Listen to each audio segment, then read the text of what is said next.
The whole town laughed at him for building under solid stone, and now they know why. An aging veteran in a red and black buffalo plaid jacket walked away from the valley and raised a cabin beneath a forgotten rock arch in the frozen mountains of Colorado. They called him reckless. They called him broken. But when a historic winter storm buried the town in heavy snow and roofs began to collapse, his loyal German shepherd started barking into the whiteout, warning him of figures stumbling toward the stone. The same neighbors who mocked him were now freezing, desperate, and out of time. What they would discover beneath that ancient arch would challenge everything they believed about survival, loss, and the courage to build differently. Before we dive in, tell us where you're watching from. Drop your city, state, or country in the comments below. It's always incredible to see how far these stories travel. Winter tightened its grip on Ouray, Colorado, as snow fell in heavy silence, and the mountains exhaled cold like a living thing. The town lay cupped in a narrow valley, its steep walls of rock and pine turning every storm into an echo chamber of wind and ice. Icicles clung to iron railings and eaves like teeth, and the streets smelled of wood smoke and frozen earth. Above it all, the San Juan Mountains loomed, ancient and indifferent, their faces scarred by time. It was here, beneath one of those scarred faces, that Walter Hayes chose to build his shelter. Walter Hayes was 71 years old, tall once, now slightly bent at the shoulders, as if decades of responsibility had learned where to rest their weight. His frame was lean, sinewy rather than frail, shaped by years of physical labor and the disciplined habits of a man who had once survived war by listening more than he spoke. His face was sharply angled, cheekbones prominent beneath weather-darkened skin, his jaw square and stubborn.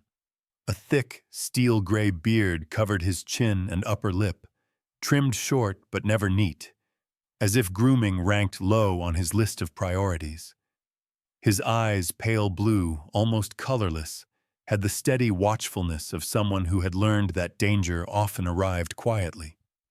He wore the same jacket every day, a heavy red and black buffalo plaid flannel, thick enough to turn wind and stiff with years of smoke, sweat, and snow. The jacket had belonged to him longer than many friendships had lasted. Beneath it, his movements were deliberate, economical.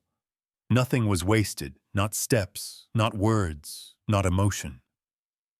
At his side moved Rex. Rex was a German shepherd, nearly 9 years old, his coat a deep blend of black saddle and tawny brown, dulled slightly by age but still powerful.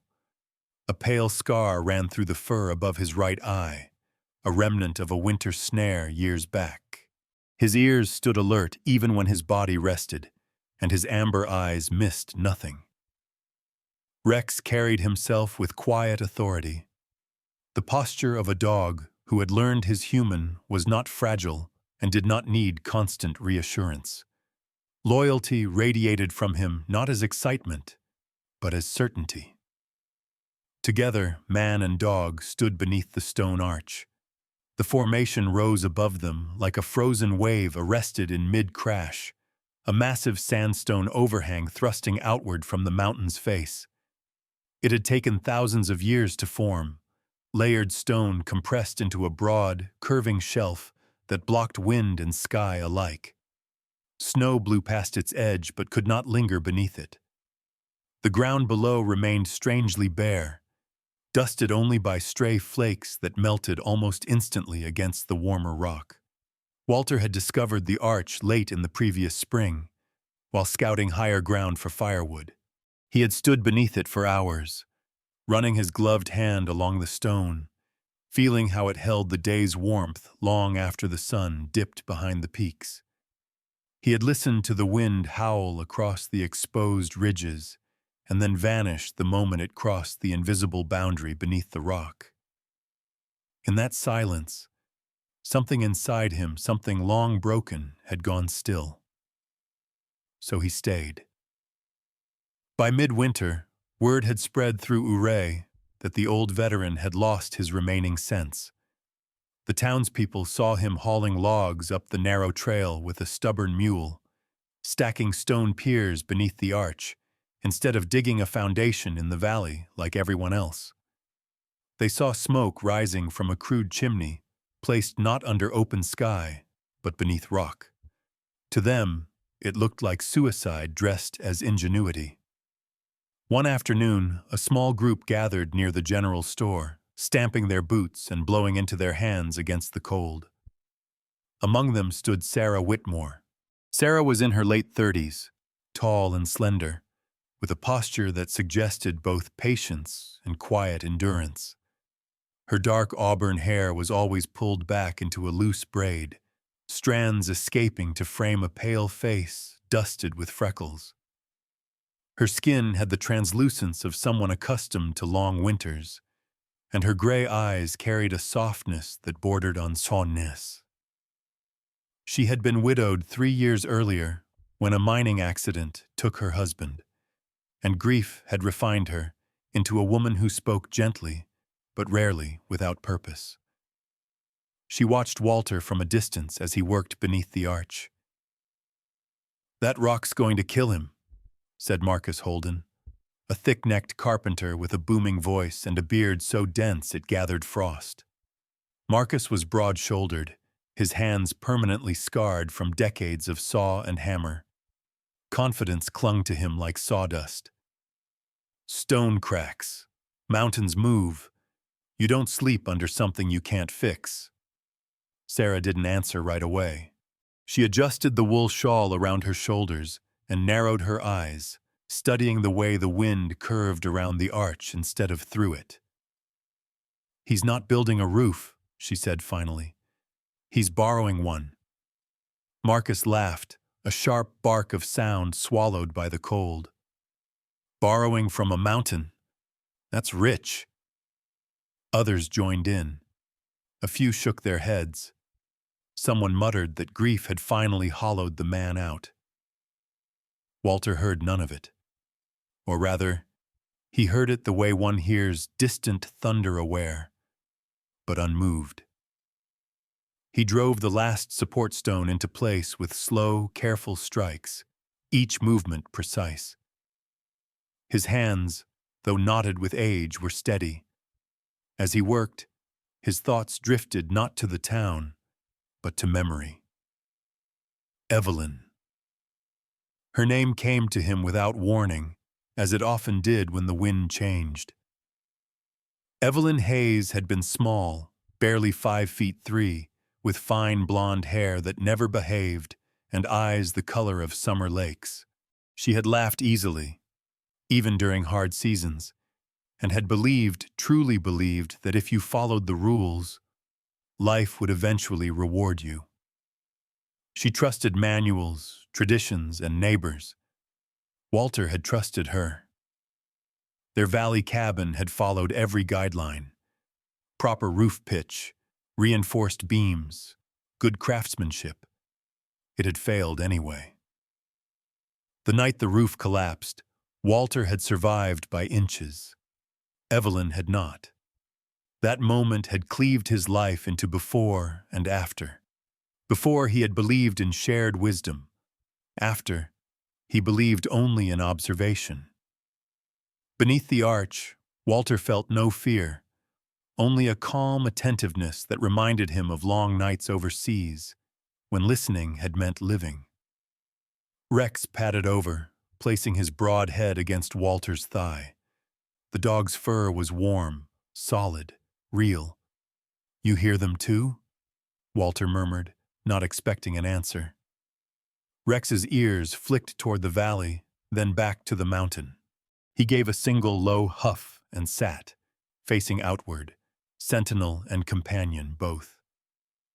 By dusk, the cabin's rough outline was visible. Low, sturdy walls of fitted log, set back safely beneath the stone's reach. Snow began to fall harder, flakes thick and wet, the kind that crushed roofs and bent trees. In town, lights flickered on as families retreated indoors. Beneath the arch, Walter lit his first fire. The smoke rose, curled, and slid outward along the rock's underside before vanishing into the storm beyond. No choking, no backdraft. The stone breathed with him. Far below, laughter echoed faintly up the slope, brief, careless, and unaware. Walter sat on a flat stone near the cabin entrance, pulled his buffalo plaid collar higher against his neck, and rested his hand on Rex's fur. He did not smile. He did not frown. He simply listened. And as the mountain answered with silence instead of threat, something deep within him, something scarred but unbroken, recognized that this time he had chosen well. The memory returned not as a wave, but as a thin blade sliding between moments, sharp enough to cut without warning. Walter Hayes had learned that grief did not announce itself. It waited for quiet. It waited for stillness. And winter, with its long silences, invited it in. As he worked beneath the stone arch in Ouray, measuring distances and aligning logs, his mind drifted backward to a year earlier, to a place lower in the valley where everything had once seemed correct, sensible, and safe. The cabin he had built with Evelyn stood near a creek lined with aspens, their white trunks glowing faintly even in moonlight. It had been constructed by the book logs notched cleanly, chinking packed tight with clay and moss, a pitched roof designed to shed snow, reinforced beams chosen with care. Walter had trusted the method because everyone did. He had trusted it because Evelyn had trusted it. Evelyn Hayes had been 38 when she died, small-framed but energetic, her body light and quick in movement, as if she were always a step ahead of the cold. Her hair was a soft, pale blonde, usually tucked into a scarf she knitted herself, and her skin held a warmth that winter never quite managed to steal. She had smiled often, even when work was hard, even when money was thin. Where Walter was cautious, Evelyn had been hopeful. Where he measured, she believed. That belief had shaped their life together more than he ever admitted. The storm that killed her arrived with deceptive gentleness. Wet snow, heavy and clinging, fell through the night, the kind that looked harmless in lamplight, but carried weight beyond reason. Walter remembered lying awake beside her, listening to the slow creak of timber adjusting under pressure. He remembered thinking he would clear the roof at dawn, when there was light, when it was safer. He remembered Evelyn's breathing, steady and calm, and how he had told himself there was time. There had not been. The central beam snapped just after first light, a sound like a rifle crack echoing inside the cabin. Walter had been near the door, thrown aside by falling debris, bruised and buried but alive. Evelyn had been directly beneath the beam. Her death had been instant. That fact haunted him more than suffering would have. There had been no chance to act, no mistake to correct, only finality. The town had rallied, as towns do. Neighbors came with shovels and scripture. They spoke gently, their faces solemn, their voices rehearsed by generations of loss. Marcus Holden, the carpenter, had inspected the wreckage and shaken his head. "Bad luck," he had said. "Happens sometimes." Others nodded. They spoke of snow loads and unpredictable winters, of risks inherent to mountain life. Walter had listened, numb, holding Evelyn's scarf in his hands as if it might still be warm. The phrase repeated in his mind long after the funeral, "Happens sometimes." It struck him as an obscenity disguised as wisdom. After Evelyn was buried on the hillside, the ground frozen hard enough to splinter steel, Walter did not rebuild. Instead, Something inside him shifted. The soldier in him, the man shaped by years of patrols, by the habit of asking why the previous man died, returned. He began to look at cabins not as homes, but as systems. He looked at roofs as failures waiting for conditions. He looked at walls as compromises. That winter, living in a temporary lean-to built against the remaining cabin wall, he slept poorly but thought constantly. He replayed the collapse in his mind, frame by frame, not out of guilt, but analysis. When spring came, Walter saddled his mule and rode. He visited homesteads across the ridges and valleys, sometimes welcomed, sometimes tolerated. He asked questions most people did not like answering. Had their roofs sagged? Had ice built up along the eaves? Had snow slid and piled against walls? Some laughed it off. Others grew quiet. A few admitted close calls. One old trapper named Henry Cole, thin as wire, with skin like dried leather and eyes permanently narrowed against wind, told Walter he had seen 6 roofs fail in his lifetime. "You learn to shovel faster," Henry said, with a crooked grin. Walter wrote it down anyway. He carried a small notebook, its pages smudged with graphite and dirt. He sketched roof angles, noted prevailing winds, marked compass directions. He began to see patterns. Cabins failed where snow accumulated. They failed where wind pressed relentlessly. They failed where builders assumed the weather would behave as it had last year. The problem was not craftsmanship. It was placement. It was arrogance disguised as tradition. Not everyone appreciated his interest. Marcus Holden dismissed him outright, calling his questions morbid. "You can't design fear out of life," Marcus had said, arms crossed, beard flecked with sawdust. "You build strong and accept the rest." Walter did not argue. He had stopped arguing with certainty. He simply observed. Sarah Whitmore noticed the change before most. She saw Walter riding out before dawn, returning at dusk, always with that same measured expression. When she spoke to him rarely, she noticed his voice had softened, even as his convictions hardened. Sarah herself carried grief quietly. Her husband, Thomas Whitmore, had died in a mining collapse 3 winters earlier, leaving her with a small house and a spine strengthened by necessity. She was tall and slender, her movements economical, her face pale but composed. Grief had not broken her, it had refined her. She understood Walter's silence in a way others did not. One afternoon, she brought him bread while he studied a collapsed shed near the creek. "You're not looking for what went wrong," she said. "You're looking for what never should have been built."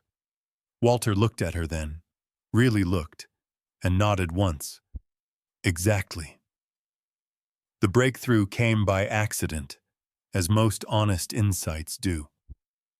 Walter was examining a ruined cabin whose north wall had collapsed inward. Snow had slid off the roof and piled against the logs until pressure forced them to give way. One section of wall, however, remained intact. It was backed directly against a massive boulder embedded in the hillside. The rock had absorbed the load, redirected the force, and prevented movement. Walter stood there for nearly an hour, one gloved hand resting against stone cold enough to bite. The answer had been present all along, overlooked because it did not fit the story people told themselves. You could not outbuild the mountain, but you could let the mountain build for you. From that day forward, Walter's search changed. He stopped looking at lumber first and began looking at land. He studied cliffs, overhangs, ridgelines.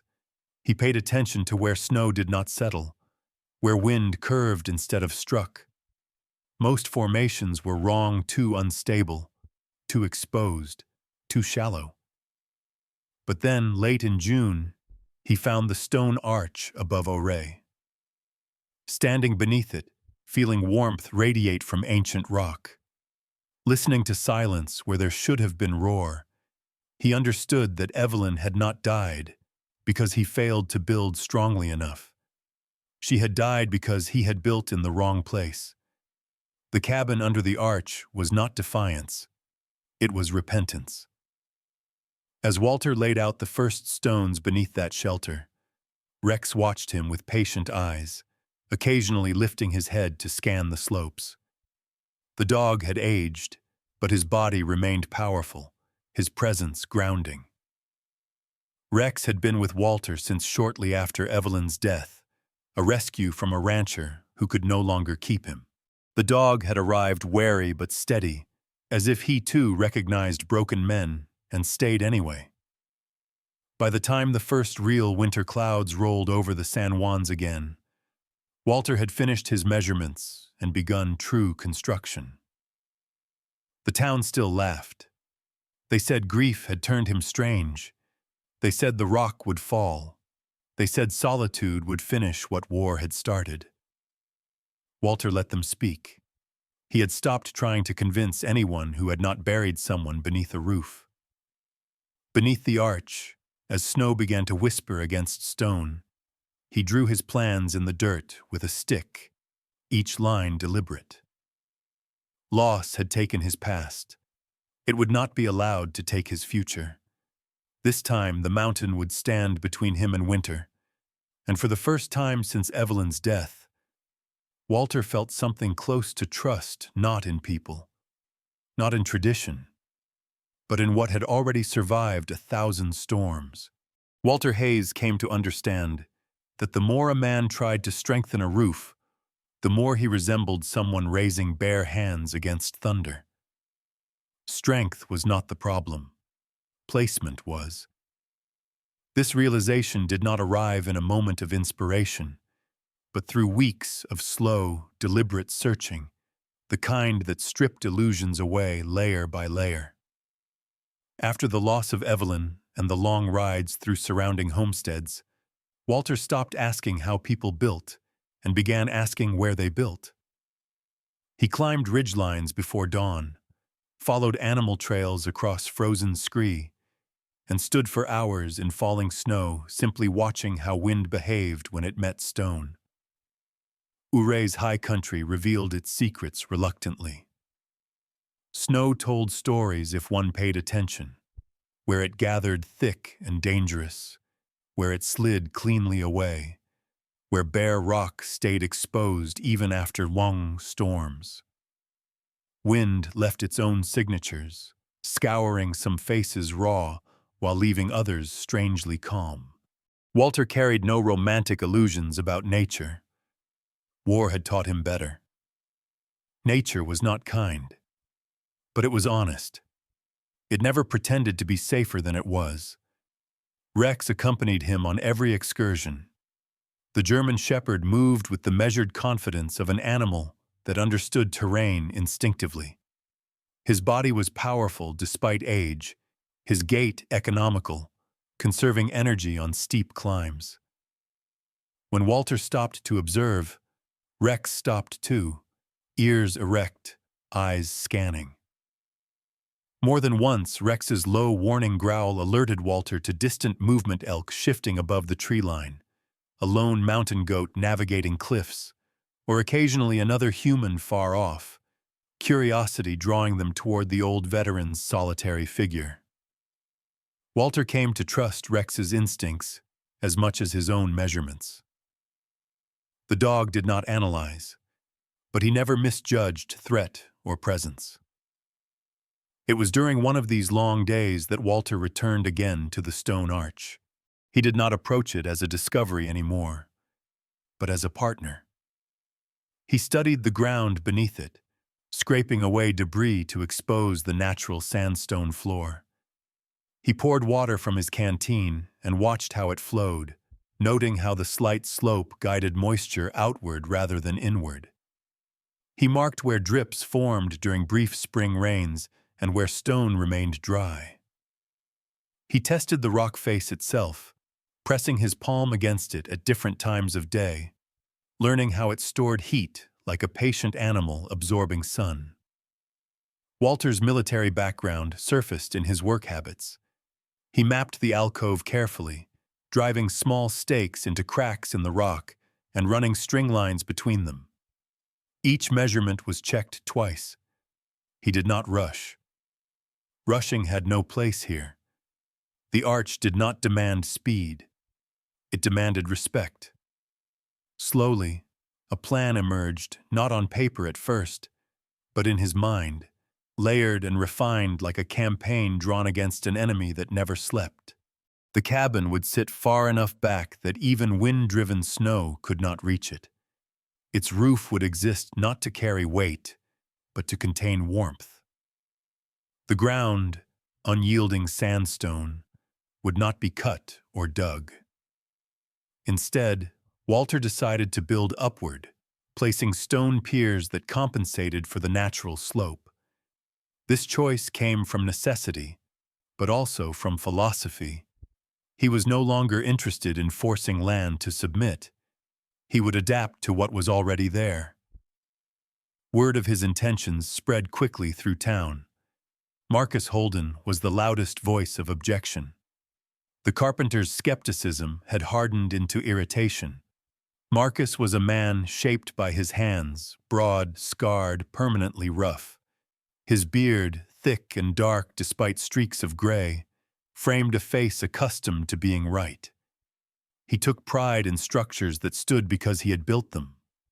Walter's approach challenged not just technique, but identity. "You're gambling your life under a pile of rock," Marcus said one afternoon when he rode up uninvited. He stood tall beside his horse, arms folded, breath fogging the air. "Stone fails. Everything fails." Walter did not look up from aligning a foundation stone. "Everything built wrong does," he replied calmly. "And you think you're smarter than every builder who came before you?" Walter met his gaze then, eyes steady, unblinking. "No. I think they accepted failure because it hadn't killed them yet." The words landed heavier than Walter intended. Marcus's jaw tightened. He said nothing more, but the look he gave Walter held something deeper than anger, unease. Marcus rode away without another word. Sarah Whitmore visited later that week, carrying a small bundle wrapped in cloth. She moved carefully across the uneven ground beneath the arch, boots crunching softly on grit. In the slanted light, her auburn hair glowed faintly, loose strands catching on the wind. She looked smaller here beneath the massive stone, but there was no fear in her posture, only curiosity sharpened by experience. "I brought soup," she said simply, holding out the bundle, "and I wanted to see it for myself." Walter accepted the food with a nod. He watched her eyes travel upward, taking in the arch's scale, the way light filtered through the open front, the absence of snow where logic said it should be thick. She inhaled slowly, as if testing the air. "It's quiet," she said. "That's the point," Walter replied. Sarah walked the perimeter, touching stone, crouching to examine the piers. She noticed the careful spacing, the way the cabin's outline respected the rock rather than challenging it. She had lived long enough in the mountains to recognize when something made sense even if it looked strange. "They'll never admit it," she said softly, "but some of them are afraid you might be right." Walter allowed himself a thin smile. "Fear's cheaper than rebuilding." Construction began in earnest in midsummer. Walter hauled stones from nearby scree fields, selecting flat pieces that stacked securely. Each pier was built slowly, tested for stability, adjusted, then tested again. Clay and sand mixed into a crude mortar-filled gaps, locking stone against stone. The work was punishing. Walter's hands split and bled, skin toughening into calluses that burned at night. Rex remained nearby, sometimes sleeping, sometimes watching. occasionally standing abruptly to stare into the trees long before any sound reached Walter's ears. As the piers took shape, Walter positioned logs atop them, rolling each into place using levers and patience rather than strength alone. His body, though aged, moved with efficiency learned over decades. He wasted no energy on complaint. Pain was information, nothing more. The cabin rose slowly, deliberately. It was modest 16 feet long, 12 feet wide, but every decision served a purpose. The walls were tight-fitted, chinked with care. The door was positioned so it could never be blocked by snow. Windows faced outward but remained protected beneath stone. Walter thought constantly about airflow, about how smoke would rise and be drawn away. He tested small fires repeatedly, watching how heat and draft behaved under the arch. Each test refined the design. Rex's role evolved naturally. The dog began to patrol the alcove's edge, ears pricked, head high. When footsteps approached, even distant ones, Rex stiffened, a silent alert. Walter realized the acoustic properties of the space amplified subtle sounds. Under the arch, the world announced itself earlier. That awareness brought a quiet sense of security Walter had not felt since the war. As autumn crept closer, the town's laughter softened but did not disappear. People still shook their heads. Some expressed pity, others avoided the subject entirely. But beneath the stone arch, Walter felt no doubt. Every night he sat by the growing cabin, running his fingers along the grain of wood, feeling the stored warmth of rock at his back, listening to Rex's steady breathing. He was no longer reacting to loss. He was responding to truth. This was not rebellion. It was alignment. When the first early snow dusted the peaks again, Walter stood beneath the arch and watched flakes drift past without landing. He rested his hand on Rex's head, the dog leaning into the touch, and felt something unfamiliar settle into his chest, not joy, not peace, but confidence earned through observation and patience.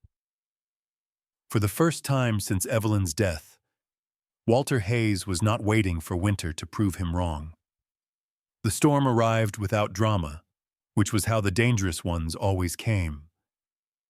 The sky over Ouray lowered itself into a dull, swollen gray, and the air warmed just enough to feel wrong for late winter. Walter Hayes noticed the shift before the first flake fell. Warm fronts in January had taught him their language long ago: wet snow, heavy snow, snow that did not forgive roofs. He stood beneath the stone arch in his red and black buffalo plaid jacket, breath slow, eyes narrowed, while Rex paced the edge of the alcove with an unease that had nothing to do with wind. Rex was restless that morning. The German shepherd's ears, Chimos, flicked constantly, his amber eyes tracking movement in the clouds rather than the ground. At 9 years old, he no longer wasted energy, so when he moved without reason, Walter paid attention. The dog's coat was thick and dry despite the rising moisture in the air, and his scarred brow creased as he let out a low, uncertain huff. "Wet," Walter murmured, not to the dog, but to the sky. By midday, the snow began falling in broad, sticky flakes that clung to everything they touched. In the valley below, rooftops whitened fast, the weight building with each quiet hour. Walter remained inside his cabin, feeding the fire modestly, watching through the glass as snow slid off the upper stone and vanished downslope. Beneath the arch, the ground remained mostly bare, dark rock radiating stored warmth like a living thing. The cabin responded exactly as Walter had designed it to. Heat lingered, air moved gently, smoke rose and slipped outward without hesitation. Rex curled near the hearth, breathing deep. His body relaxed in a way Walter had not seen in other winters. There was no urgency here. No scramble to shovel, no listening for the groan of beams. The mountain held. Down in town, panic came slowly, then all at once. Marcus Holden was the first to feel it. The carpenter had been awake since dawn, climbing onto his roof every few hours to clear accumulating snow. His thick beard was stiff with ice, his shoulders burning with exhaustion. Marcus was a strong man, but strength lost its meaning against physics. The wet snow packed tight, layer upon layer, refusing to slide. His roof beams began to sag visibly by late afternoon. Across the valley, Sarah Whitmore moved with quiet efficiency. She had learned preparedness the hard way after losing her husband, Thomas, in the mine collapse years earlier. Her house was small, well-maintained, but even good care could not stop water from seeping where ice dammed along the eaves. Sarah stood on a ladder in falling snow, her slender frame trembling as she worked a shovel along the roofline. Her auburn braid was soaked through, strands plastered to her pale face, freckles darkened by wet cold.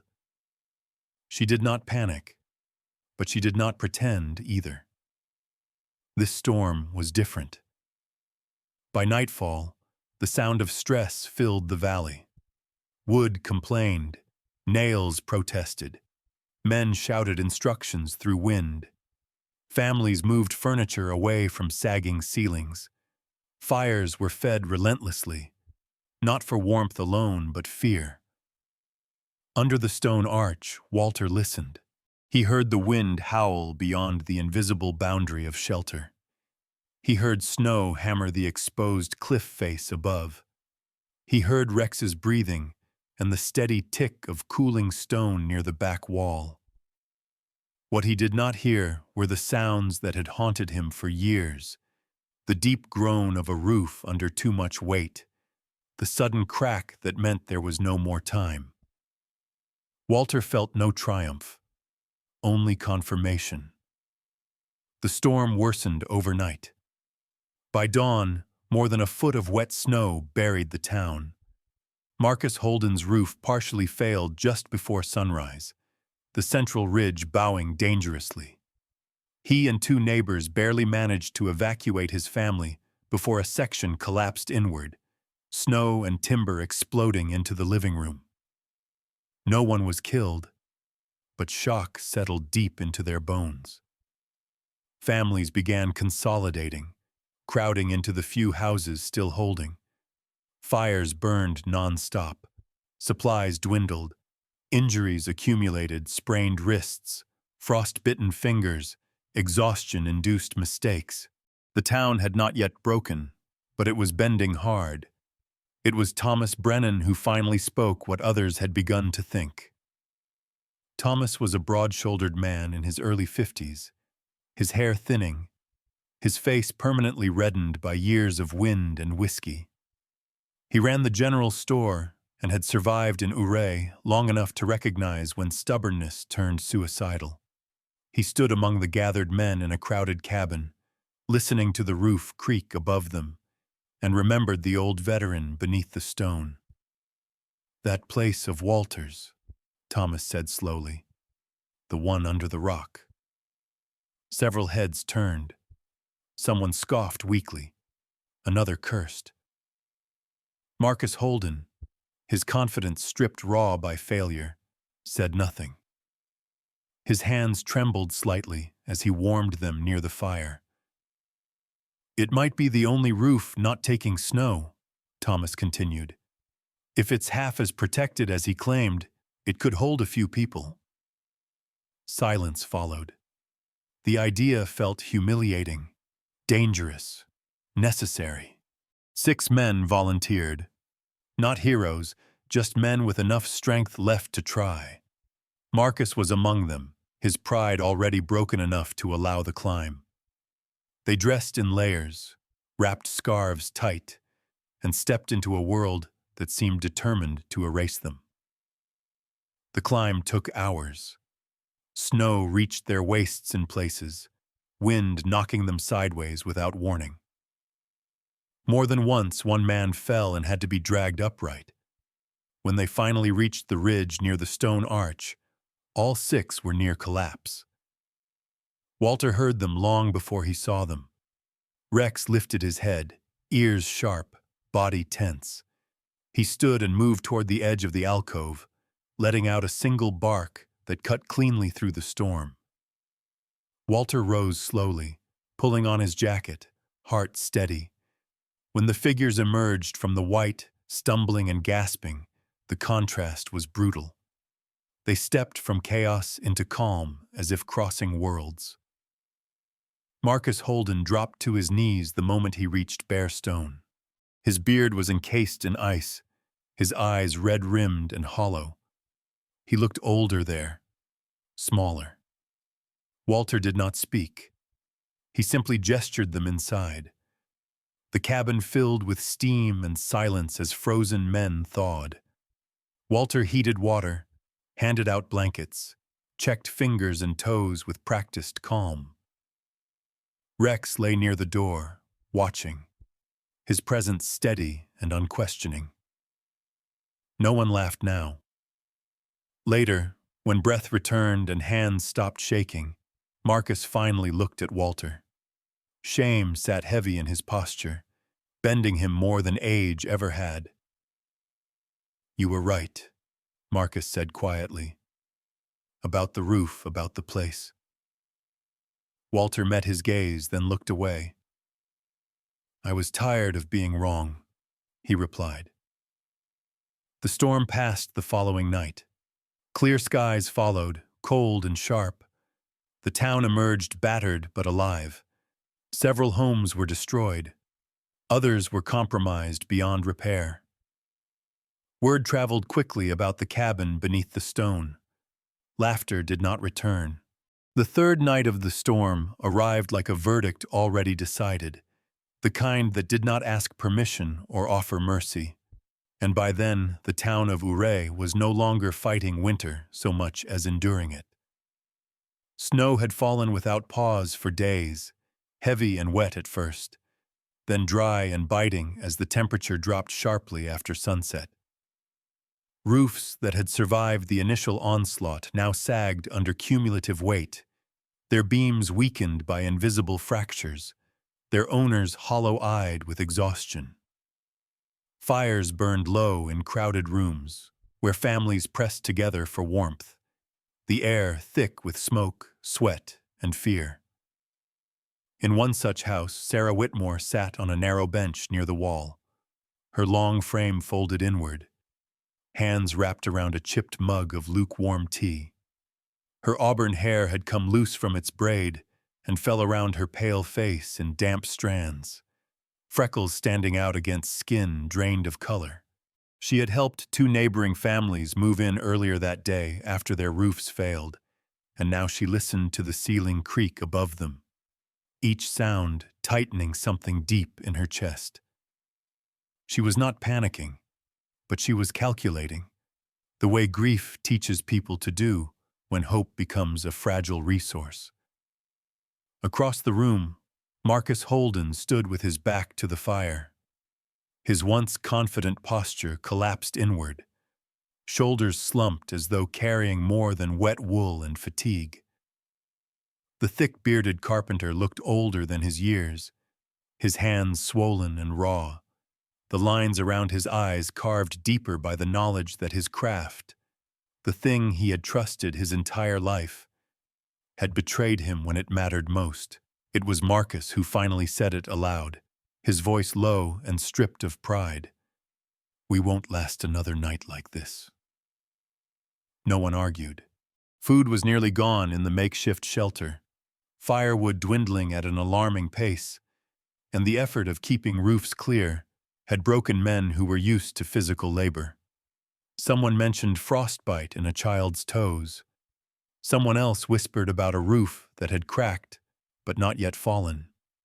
The room fell quiet when Thomas Brennan spoke, standing near the door with his heavy coat still on, his weathered face set in grim practicality. "Walter Hayes," he said, "under the stone." The words landed differently now. They no longer carried mockery or disbelief. They carried direction. 6 men volunteered again, though this time there was no bravado in the decision.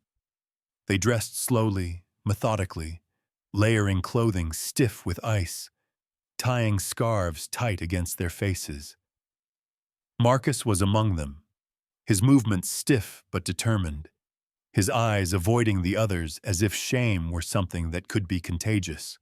They stepped out into the storm before midnight, following the ridge where the wind had scoured snow thinner, each step a negotiation with balance and breath. The climb that had once taken a few hours stretched into a brutal, silent ordeal, broken only by labored breathing and the occasional muttered curse when someone stumbled.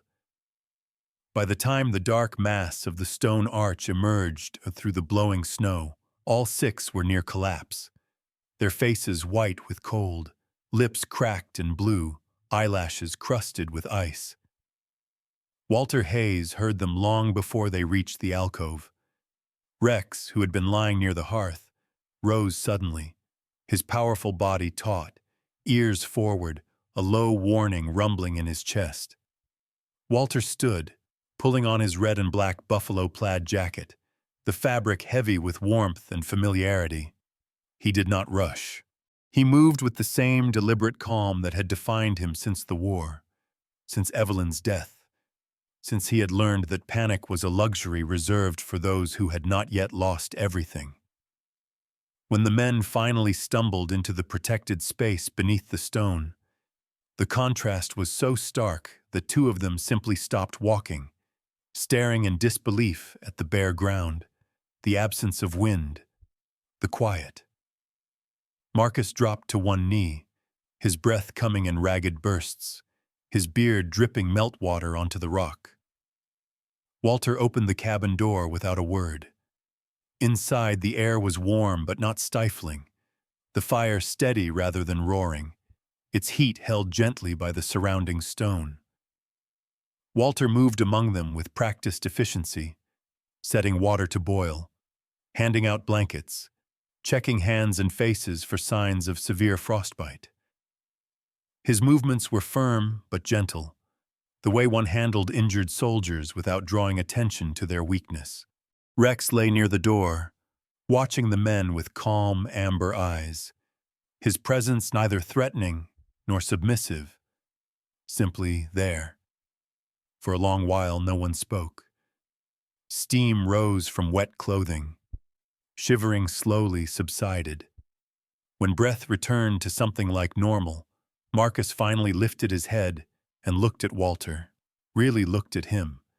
And what he saw there was not triumph or judgment, but something far more unsettling: indifference to being proven right. "You could have turned us away," Marcus said quietly, his voice hoarse. "After everything." Walter met his gaze, his pale eyes unreadable. "Cold doesn't care what was said," he replied. "Neither do I." They stayed until morning, and then longer still.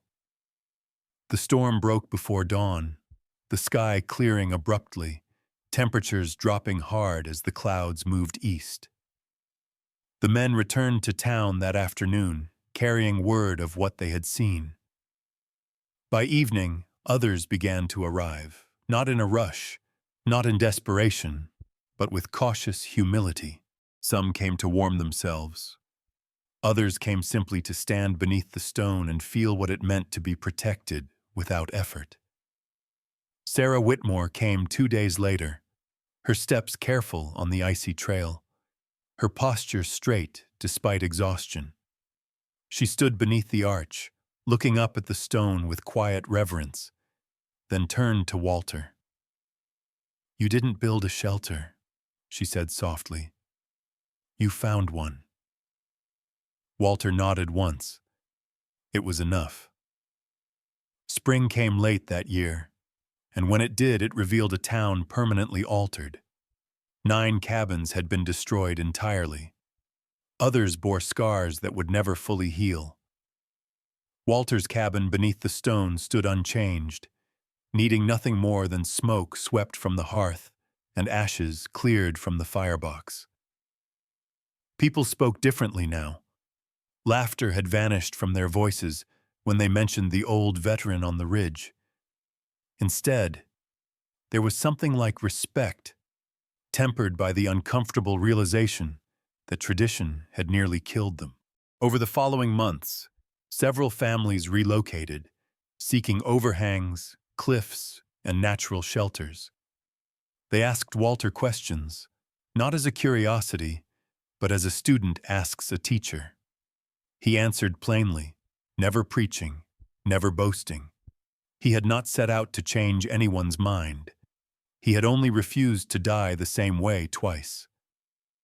Years later, long after Rex had been buried beneath a pine above the arch, and Walter's beard had gone fully white, people in Ouray still told the story of the winter when stone proved wiser than wood. They told it with a strange mix of humility and humor, shaking their heads as if embarrassed by their former certainty. And whenever someone asked how Walter Hayes had known where to build, the answer was always the same. He listened to grief, to weather, and to the mountain that had been standing there long before any of them thought they knew better. In the end, this was never just a story about stone and snow. It was about a quiet kind of miracle, the kind God leaves hidden in plain sight. While people argued and followed habit, the mountain had already been standing, faithful and unmoving, for thousands of years. Walter didn't create the miracle. He noticed it. He listened. And in doing so, he stepped into the protection that had been there all along. Sometimes God doesn't stop the storm. Sometimes He places a shelter in our path and waits to see if we have the humility to recognize it. In everyday life, we often keep rebuilding the same fragile roofs, relationships, habits, beliefs, hoping this time they won't collapse. But wisdom begins when we ask a harder question. What has God already provided that we've been ignoring? Maybe the answer isn't more effort, more strength, or more noise. Maybe it's a change in position, a step toward faith, a willingness to trust what has endured. If this story spoke to you, take a moment to reflect on your own life. Where have you been fighting the storm instead of seeking the shelter meant for you? And if you know someone who needs this reminder today, please share this story with them. Let us know where you're watching from by leaving a comment below. It means more than you know. If you'd like to hear more stories like this, don't forget to subscribe to the channel and turn on notifications so you never miss one. And before you go, may God bless you, protect you, and guide you through every storm you're facing. May He lead you to the shelter prepared for you long before you ever knew you needed it. Amen.